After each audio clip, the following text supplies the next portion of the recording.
You're listening to a special presentation from Night of the Living podcast, Zoned Out, the Twilight Zone, revisited with Joe and Freddy. Oh my God, Joe.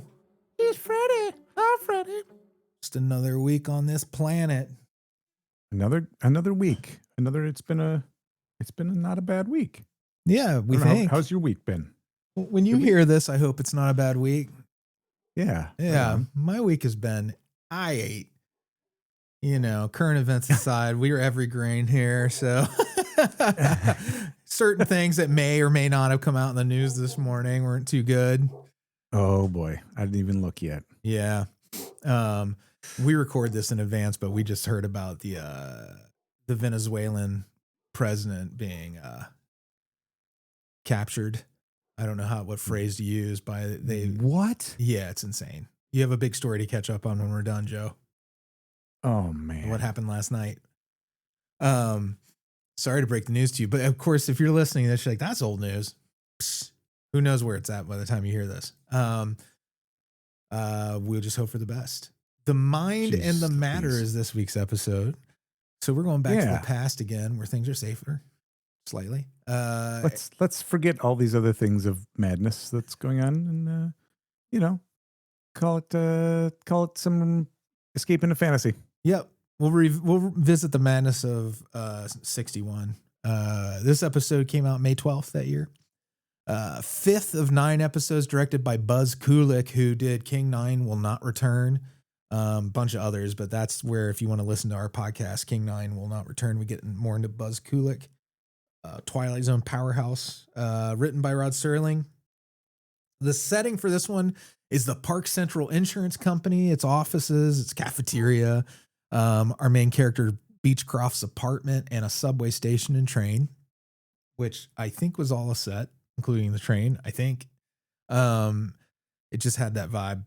It has a cast of 10, only 3 credited though, because there's really only 3 main players in this, and that's Archibald Beechcroft, who is this outwardly misanthropic insurance adjuster character, played by Shelley Berman, who's hilarious. Who, if you're a fan, and I sent this to Joe, if you're a fan of Curb Your Enthusiasm, he played Nat David, Larry David's dad, in it, and it's really funny stuff. He's the one who, to save money, instead of having passed away, P-A-S-S-E-D, away on his wife's tombstone, he had P-A-S-T, because they charge per letter. Was the gag. Pretty funny. So Berman, he began his career, he was in the U.S. Navy. When he got out, he became a comedian. And his comedy is like improv type stuff. Actually, he started the thing, and I don't know if it was him or Bob Hope who did it first, but the thing with like the imaginary telephone conversation as part of his routine. And then he transitioned into acting. In fact, I think Rod Serling wrote this episode for him because he was a fan of him. Is at least according to the commentary, which is by Shelley Berman on Blu-ray. Oh, that's cool. Yeah. Berman, he let's see. Actually, you know what? That's all you really need to know about him there, other than he started in the Compass Players in Chicago, and I thought this was kind of interesting. He moved to St. Louis in the, I guess, the Compass Players improv group then was a St. Louis thing, and then in Chicago it became Second City, which is I didn't realize everybody knows them. Yeah, that's a big deal. It is a big deal. He reminds me of Jimmy Kimmel a little bit for some reason. I can't say why. It's not that he really looks like him, but there's like a vibe there. He's got kind of that hair. He's got kind of the squinty eye look. Yeah, same eyes for sure. A little bit of cynicism. I don't know. And his performance in this is he's kind of serving like Squidward a little bit from SpongeBob. You know? I just took a drink of tea as you said that. And I just about spit it all over my microphone because that is perfect. Yeah, it's more or less a Squidward type character. SpongeBob. Yeah, totally.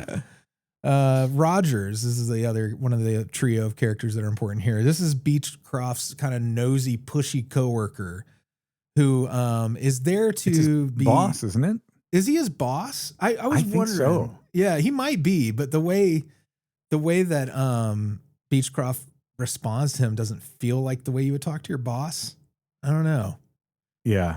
But maybe he is his boss. He's like really into greens, and he's trying to push. I have that whole part listed out. I'm going to read that. I love good. that. I love it. It's funny. And it's relatable. Everybody knows somebody like that.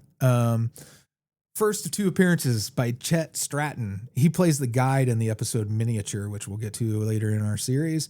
He was born into a theatrical family. He was a singer too. He was in radio, television, and stage. But he was in Broadway shows, radio shows. His wife, I thought this was really interesting. Oh, he was also in Dragnet, by the way, if you're a fan of the old 60s Dragnet. His wife was David O. Selznick's secretary. And if you don't know who David O. Selznick was, he was the head of MGM and RKO, and then eventually started his own company too. So I bet you there was a lot of stories she knew. She probably knew everything. Oh my gosh. Secretaries know all the things. Yeah. If you want to get in good with people, it's all the executive assistants, the maintenance staff, and the and HR, of course. But man, 100%. Everything, all the bodies are buried. Yeah. I hope she wrote a book. I'll have to look around. Henry, this is the last of the major characters, is the young, clumsy coworker who also annoys Beechcroft, but who's a good kid, right? You get that vibe. It's Jack Greenidge, who a lot of people don't know who he is, but he was Ron Updike in the Kolchak the Night Stalker series. And I think we already talked about at some point in the show, we may have talked about Darren McGavin. I can't remember. But Uptight was his nickname in the show. I think he was the one who did the crossword puzzles for the newspaper where Kolchak worked. Okay. Great actor. He's the only surviving cast member of Kolchak. Everybody else from that show has died. Wow. And he's still alive. Jack Greenidge is. He was also Moose in Rebel Without a Cause, which is probably the most famous role he had. And Robert McCord, who was missing last week, as far as I could tell, is back as the elevator operator. And if you don't remember who he is the all-time #1 resident of the Twilight Zone, who has been in, we don't know exactly how many. There's no telling exactly how many episodes he's in. But he's credited in lots of them, but not all of them, right? Yeah. Not credited. Well, not credited, but he's there. So much, but he's just there. Yeah. He's part of the staff who seems to live in the Twilight Zone. Yeah. He's the longest running resident. There should be an episode of the Twilight Zone where it's revealed that he actually lives in the Twilight Zone. He just appears for episodes. Yeah, we were kind of teasing. We were talking a little bit about that kind of concept before, because they did something like that in the Jordan Peele iteration of the Twilight Zone. Oh, did they? Yeah. Mm-hmm. Interesting. Yeah, it's really cool. So I feel like hardcore Twilight Zone fans who know a lot about the series probably had the same revelation, because we all think alike, to a certain extent. We're like, of course it's the Twilight Zone, and it exists in the Twilight Zone. We've probably had this conversation before because we're old men. But. That's true, but that's okay. It's worth having twice. Right. There you go. Just a few notes about the episode before I turn it over to you, Joe. The episode here that was sampled by the industrial band Circle of Dust in their song Deviate, which is not terrible if you like industrial music. It's a long song. You can stream it wherever you get music. And I thought this, again, with last week's episode, is really interesting. Because they both deal with somebody controlling things with their mind. I thought that was a good pairing. The Blu-ray commentary is by Shelley Berman, the star of the episode. If you have the Blu-ray, I highly recommend listening to that. And he talks about how much he wishes he could have come back, do more Twilight Zone. And he did eventually in the radio dramas in 2003 and 2009. He got to come back for those, which I think they originally put out in like CDs. That's wild. I thought you were going to say CDs, and then I was going to be like, CDs nuts. Just kidding. They really are in CDs. Do you want to get into it, Joe? Let's get into it. All right. And by it, I mean these nuts. No, I mean So it starts out, and this is one of those episodes where right off the bat, it just jumps right into it with the voiceover. So we see Archibald uh, Beechcroft standing in a crowded subway train, and we get the voiceover right away. A brief, if frenetic introduction to Mr. Archibald Beechcroft, child of the 20th century, a product of the population explosion, and one of the inheritors of the legacy of progress. There's a little pause, and he gets onto a crowded elevator. Mr. Beechcroft again, this time Act 2 of his daily battle for survival. And in just a moment, our hero will begin his personal one-man rebellion against the mechanics of his age. And to do so, he will enlist certain aids available only in the Twilight Zone.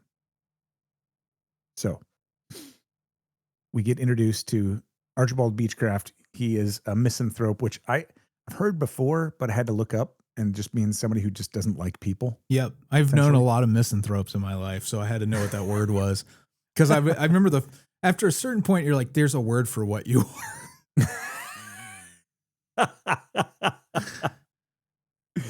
I've known a couple of people like that, and I feel like, what happened?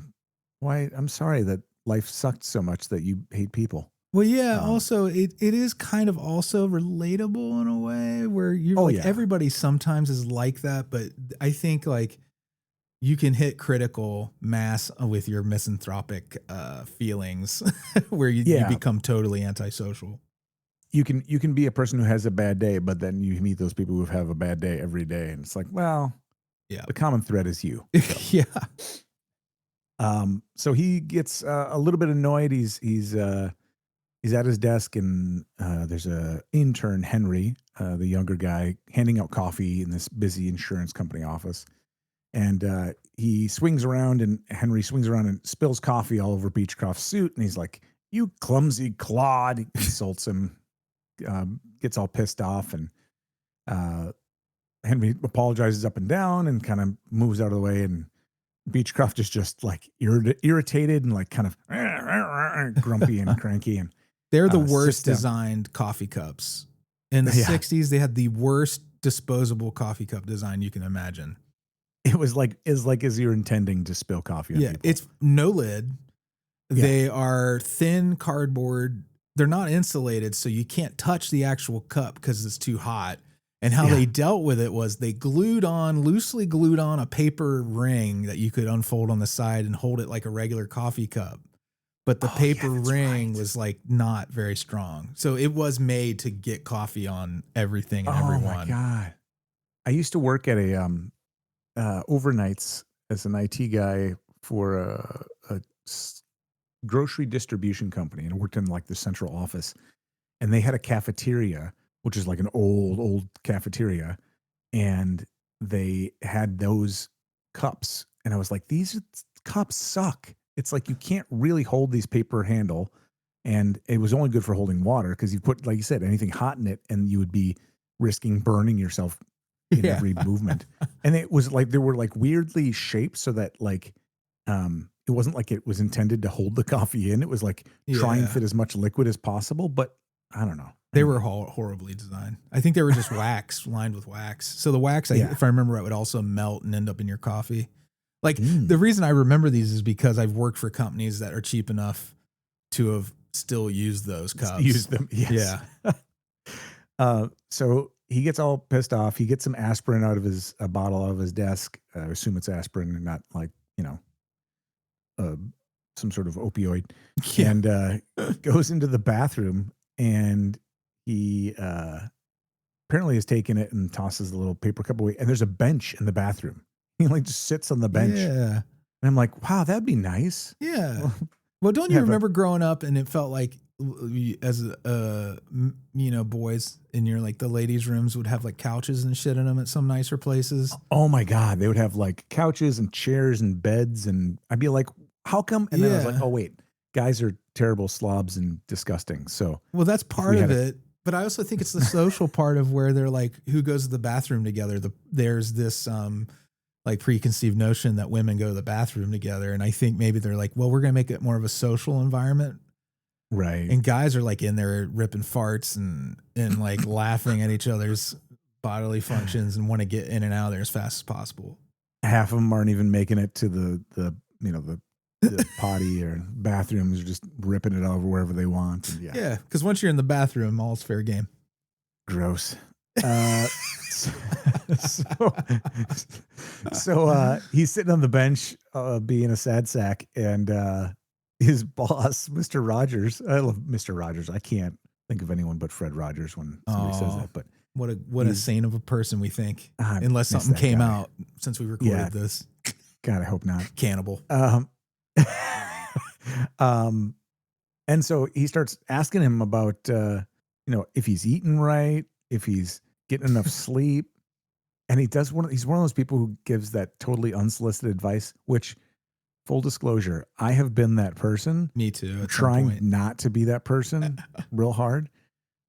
Just shutting my mouth. You care about one people. Point, I do, but it's not. People don't want that. No, they don't. Well, a certain age, when it's a young person, I feel more obligated to be like, here's something I learned in my life because you are 14 or 15 years old.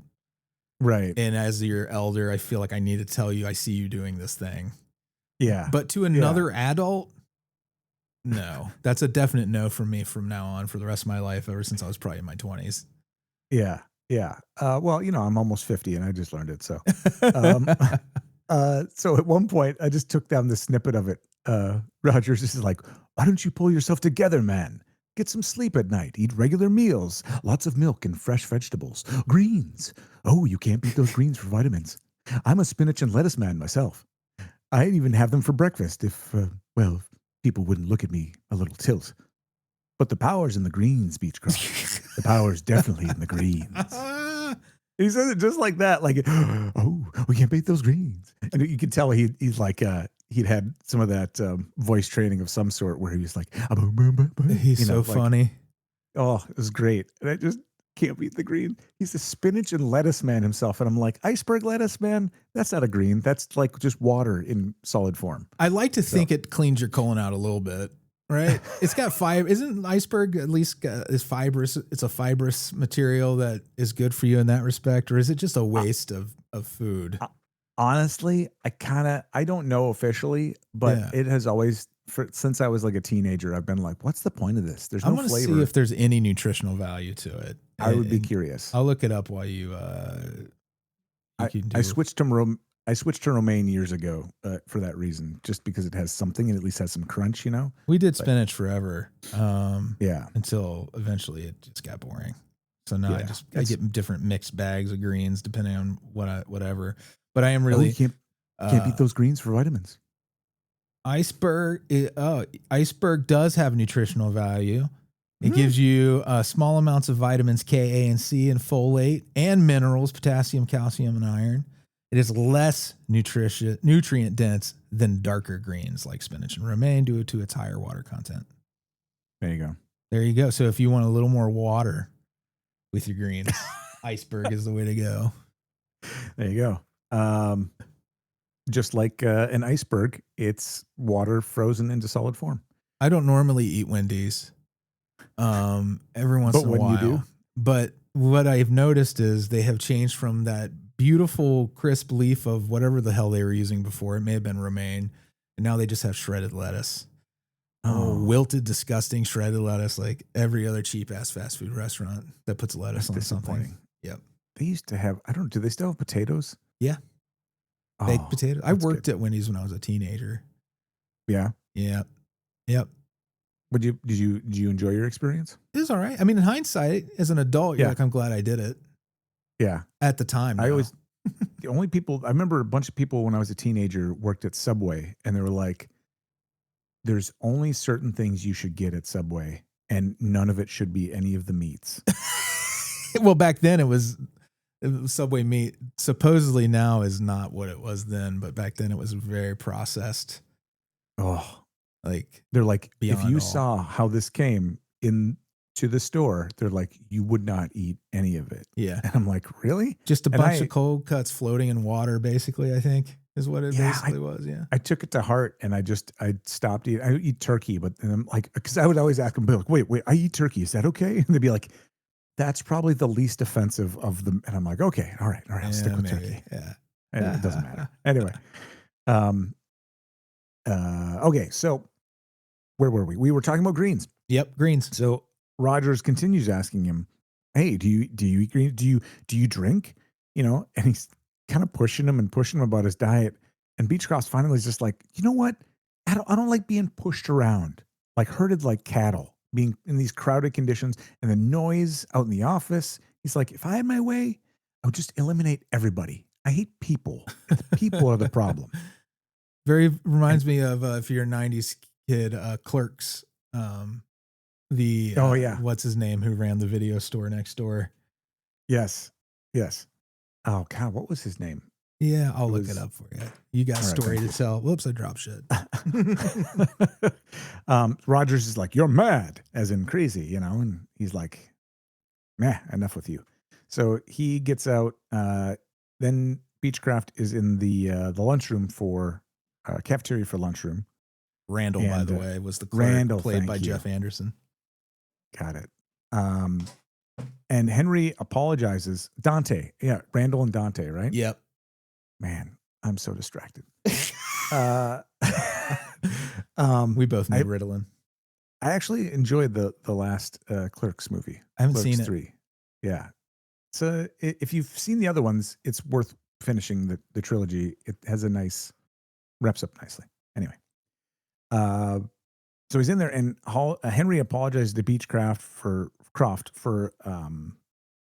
spilling coffee on him earlier and saves him a seat, which actually was kind of nice and thoughtful. And it's clear that Beechcroft, even though he's annoyed and called him a clod earlier, he's kind enough to Henry, which is nice. I think he likes Henry, but he can't recognize what it's like to like a person. Which is interesting. It's kind of like a foreshadowing of the rest of it too, where he's kind enough to him. He's like, you can imagine him saying, well, Henry's as close to a person as I can stand, Yeah. And so saves him a seat and gives him this book called The Mind and the Matter, which he swears his friend swears is the only book like of its kind. He says his friend learned how to make things happen with his mind. He's like, let me tell you, we were in the store and he made a woman purchase a orange and chartreuse scarf using only his mind. He goes in this description of how he made this woman, pick this scarf. Doesn't it feel like those things you would buy from a comic book ad? This book does. Yes. Exactly. Like old EC comics. I was an 98-pound weakling. Yeah. And then I found this book. So he spills on Beechcroft again. And Beechcroft is just like, okay, yep, thank you. And he's like, and before he leaves, he's like, remember, chapter 3, it's about intense concentration. And Beechcroft's like, yes, chapter 3. Yes, thank you very much. So he starts reading it at the cafeteria, and then it clips to him riding on the subway home, still reading it. And over dinner, he finishes it in his apartment and, closes the book. And he goes, that book is absolutely right. Or wait, so what is he actually says? They're right. They're absolutely unequivocally right. Concentration is the most underrated unknown power in the universe. Why a person could move mountains. There's really no limit to what a man could do using the power properly. No limit at all. And then he goes over to the window, and there's some stock footage of like the hustle and bustle of streetcars and people on them, which I just love when they use stock footage because it just totally does not clip in, but it makes me happy. And then he goes, people. Closes the window, like all disgusted. If I could just concentrate hard enough to get rid of them. Concentration. That's what it takes. Concentration on getting rid of the people. And then you hear a knock. He hears a knock at his door. And it's his landlady. And she starts knocking. Hey, Mr. Beechcroft, it's your rent is due. Mr. Beechcroft. And it's like knock, knock, knock, knock, knock, knock. And he kind of squints his eyes and he goes, go away. Be extinct. Disappear. And sure enough, she fades out and the knocking stops. And he's like, concentration. So this is just This is one of those episodes where it's just like, there's not a whole lot to like, we're not explaining what the book Oh, is or no. anything. We're just going to say concentration. And also, he has to buy into it pretty early in order to learn his lesson. Exactly.